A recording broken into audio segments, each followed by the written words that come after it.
سنتیں دیکھ لی، اب پورا وضو دیکھ لیتے ہیں ایک ساتھ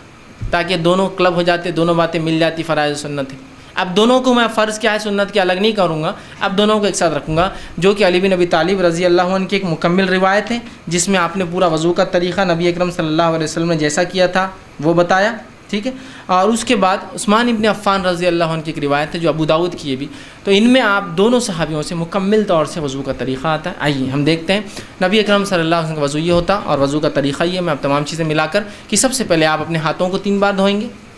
اب نیند میں سے کوئی خاص اٹھا تو پہلے 3 بار دھوئیں گا، وہ ایک الگ چیز ہے، ٹھیک۔ اور پھر مسواک کر لیں گا، وضو کے پہلے کی چیزیں ہیں یہ کہ وضو بالکل میں خاص وضو بتا رہا ہوں، تو مسواک وہ سب پارٹ ہے اس کا، لیکن وہ تو آپ سمجھ گئے، وہ آپ کو الگ سے کرنا۔ اب وضو کی بات کر رہے ہیں ہم صرف، تو وضو کے لیے آپ سب سے پہلے جو ہے اپنے ہاتھوں کو دھوئیں گے 3 مرتبہ، اور ہاتھ سے مراد یہ پنجہ ہے پورا ادھر کی، کلائی جس کو بولتے ہیں، پنجہ جس کو بولیں گے پورا، ٹھیک۔ تو آپ ہاتھوں کو 3 مرتبہ دھوئیں گے، پانی آپ نے لیا اور ہاتھوں کو آپ دھو رہے ہیں، ٹھیک۔ ہاتھوں کو آپ نے 3 مرتبہ، ایک بار پانی لیا اس کو دھویا، دوسری بار پانی لیا پھر دھویا، اور تیسری بار پانی لیا۔ نل چالو ہے تو نل کے نیچے رکھیے اور ہاتھ دھوئیے، چونکہ لینے میں الگ مسئلہ ہے، پانی گر رہا ہے تو بہت سہولت ہوتی ہے، پانی کا نل کھولیے اور اس میں آپ اس کو آسانی سے ہو کر 3 مرتبہ آپ نے ہاتھوں کو دھویا، ٹھیک، 3 مرتبہ، ٹھیک۔ اب یہ بات یاد رکھیے 3 مرتبہ سے زیادہ دھونا یہ گناہ اور حرام ہے، 3 مرتبہ میکسیمم۔ آگے بات رکھوں گا جو ناپسندیدہ چیزیں وضو میں اس میں کیا کیا ہے، تو 3 مرتبہ آپ نے دھویا، اس سے زیادہ مت دھوئیے، میکسیمم 3۔ ایک ٹائم میں جتنا ملنا جو مسائل ہے جو گندگی نکالیے، سیکنڈ ٹائم کیجیے، تھرڈ ٹائم میکس، ٹھیک۔ تو 3 مرتبہ آپ نے ہاتھ دھویا، ہاتھ دھونے کے بعد پانی لیا آپ نے اور سیدھے ہاتھ سے کلی کرنا ہے آپ کے اندر کی، پانی لیا آپ نے اور آپ کلی کر رہے ہیں، منہ پانی لیا اور کلی کر رہے ہیں۔ کلی میں زیادتی ہوں گی کہ آپ غرارہ کر سکتے ہیں، لیکن روزے سے ہو تو غرارہ نہ کریں، لیکن کر سکتے ہیں اس لیے کہ زیادتی میں آئیں گا، مکمل کلی میں شامل ہوں گا۔ پانی لیا یا چاہے تو غرارہ کرا اور پانی کو تھوک دیا، ایک بار فرض کم از کم 3 بار زیادہ سے زیادہ، ٹھیک ہے۔ دوسری بار لیا کلی کی، چاہے تو غرارہ کیا یا ایک بار غرارہ کیا، 2 بار کلی کی، جیسا آپ کو بہتر لگے تاکہ زیادہ سے زیادہ منہ صاف ہو آپ کا۔ تو آپ نے کلی کی اور پانی کو تھوک دیا، یہ ہوا 3 مرتبہ۔ اس کے بعد آپ نے پانی لیا اور ناک میں پانی آپ چڑھائیں گے، ناک میں پانی لے کے ناک کو صاف کریں گے 3 بار، ایک بار کم از کم، 3 بار زیادہ سے زیادہ۔ ناک میں پانی لیا اور ناک کو جھاڑا صاف کیا، پھر پانی لیا 3 بار۔ اس کے بعد پانی لیا اور چہرے کو آپ دھوئیں گے۔ چہرہ ہوتا ہے سر کے بالوں، پیشانی کے بالوں سے لے کر تھوڑی گلے سے اوپر کا حصہ، یہ کان سے یہ کان، پانی لیا اور آپ اس کو دھو رہے ہیں، پانی لیا اور دھو رہے ہیں۔ جب آپ پانی چہرے پہ مارے تو آنکھ وہ سب انکلوڈ کر لے اس کے اندر، ٹھیک، اور آپ اس کو دھو رہے ہیں 1 بار، 2 بار اور تیسری بار میکسیمم، ٹھیک۔ اس کے بعد جو ہے آپ پھر جو ہاتھ دھوئیں گے، ہاتھ کے لیے پہلے سیدھا ہاتھ شروع کریں گے، سیدھے ہاتھ پہ پانی لیا آپ نے اور اس کو پانی اگر کوئی چیز میں سے اٹھا رہے برتن یا مرتبان میں سے تو اٹھا کر آپ ڈالیں گے اور پھر اس کو ملیں گے۔ اگر نل چالو ہے تو آپ نل کے نیچے ہاتھ ڈالیں گے اور اس کو ملیں گے، ٹھیک۔ تو یہ پورا آپ نے یوں لیا اور یہ مل لیا ایک بار، یا آپ نل چالو تو نل میں بھی آپ سیدھا ڈالنے کے بدلے ایسا لے کر اس کو آرام سے مل سکتے ہیں نل بند کر کے، 1 بار 2 بار میکسیمم 3 ٹائمس، ٹھیک۔ اس کے بعد پھر الٹے ہاتھ آپ شروع کریں گے، الٹے ہاتھ کا، اور اسی دوران اس کا خلال بھی کر لے سکتے ہیں آپ چاہے تو، ٹھیک۔ اس کو دھوئیں گے، ٹھیک۔ یہ ہوا دوسرا ہاتھ۔ اس کے بعد آپ پانی لیں گے اور پانی لے کر مسح کریں گے۔ مسح کے لیے آپ پیشانی کے جو بال شروع ہوتے ہیں وہاں سے جہاں تک ہم نے چہرہ دھویا تھا اس کے اوپر کا حصہ،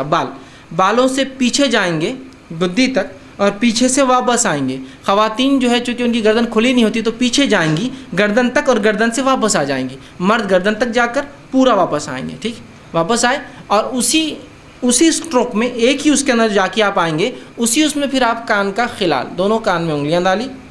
اندر کے لیے یہ انگلی استعمال کریں گے شہادت کی اور باہر کے لیے دونوں انگوٹھے، ایک ہی اس میں دونوں کام کر رہے ہیں، ٹھیک ہے۔ تو سر کا مسح کے ساتھ ہی یہ ہوگا۔ نبی اکرم صلی اللہ علیہ وسلم سے الگ سے پانی لینا اس معاملے میں ثابت نہیں، لیکن علماء کہتے ہیں اگر سوکھ جائے مکمل اور پانی بچا ہی نہ ہو تو الگ بات ہے آپ لے لیں، لیکن عموماً آپ ایسا کر کے ایک کریں۔ ہو گئے کان۔ اب کانوں کے بعد آپ کو جو ہے پیر پر آنا ہے آپ کی، اور پیر آپ پہلے سیدھا پیر دھوئیں گے، ٹخنوں کے پیچھے کا حصہ خاص طور سے یاد رکھیے سوکھا رہ جاتا ہے۔ آپ نے ایک صحابی کو دیکھا اور کہا احتیاط کیا کرو، یہ سوکھا رہ جاتا ہے، ٹخنوں کا پیچھے کا، سیدھے ہاتھ کے ایکسٹریم رائٹ، پیر کے پیچھے کے ایکسٹریم رائٹ کا اور الٹے پیر کے پیچھے کے ایکسٹریم لیفٹ کا سوکھا رہ جاتا ہے، تو اس کو اچھے سے آپ وہ کریں گے، اور ٹخنوں تک، ٹخنے مطلب انکلوڈ پورا اس کو دھوئیں گے، اور الٹے ہاتھ سے خلال انگلیوں کو پیروں کے بیچ میں صاف کریں گے، خلال کریں گے۔ تو یہ ہوا وضو، یاد رکھیے 1 بار کم از کم دھوئیں گے، 3 بار زیادہ دھوئیں گے، پانی کا کم سے کم استعمال کریں گے، ٹھیک ہے، اس لیے کہ پانی کو زیادہ بہانا، اس کی زیادتی، اس کو اسراف کرنا شریعت نے جو ہے اس بات کو بالکل جو ہے پسند نہیں کیا ہے، یاد رکھیے۔ اسی طرح ایک غلط فہمی جو ہوتی ہے وہ یہ ہے کہ ہم لوگ جب مسح کرتے ہیں سر کا تو مختلف علاقوں میں مختلف مسح کے طریقے ہوتے ہیں۔ کچھ جگہ مسح کا طریقہ اس طرح سے ہوتا ہے کہ ایک آدمی مسح کرتا ہے، مطلب یہاں سے شروع ہوتا ہے ہر چیز کو وہ بوسہ لیتے ہوئے چلتا ہے اوپر کی طرف اور پھر پیچھے جاتا ہے۔ کچھ لوگ ہوتے پیچھے جاتے چوم کر، چومنا یہاں ثابت نہیں ہے سنت سے، ٹھیک، چومتے ہیں، ناک کو بھی ہاتھ لگاتے ہیں، پیشانی کو لگاتے ہیں، کچھ لوگ چومتے اور پیشانی پہ جاتے ہیں، کچھ لوگ چومتے نہیں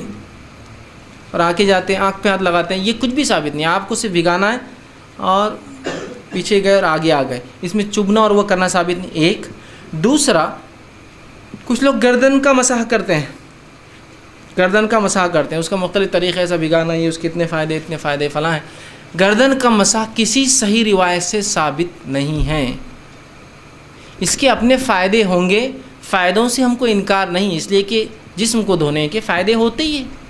تو آپ الگ سے دھوئیے اس کو، آپ کو دھونا ہے تو۔ لیکن گردن کا اسپیشل مسح، ہاں گدی پہ جانے تک کچھ پانی چلے جائے کوئی مسئلہ نہیں، اسپیشل مسح کرنا یہ سنت سے ثابت نہیں ہے، کسی صحیح روایت سے گردن کا مسح کرنا ثابت نہیں ہے، یاد رکھیے، ٹھیک ہے۔ تو لہٰذا آپ پانی ہاتھ ڈالا، سیدھا ہاتھ کو لے گئے، واپس لایا، کانوں کا خلال کیا، یہ کام فنش، کوئی چومنا اور کوئی گردن کا مسح اس کے بعد ثابت نہیں۔ بہت سے لوگ یوں کر کے یوں جانے کے بعد ہر عبادت میں ان کو اپنی شک ہوتا ہے،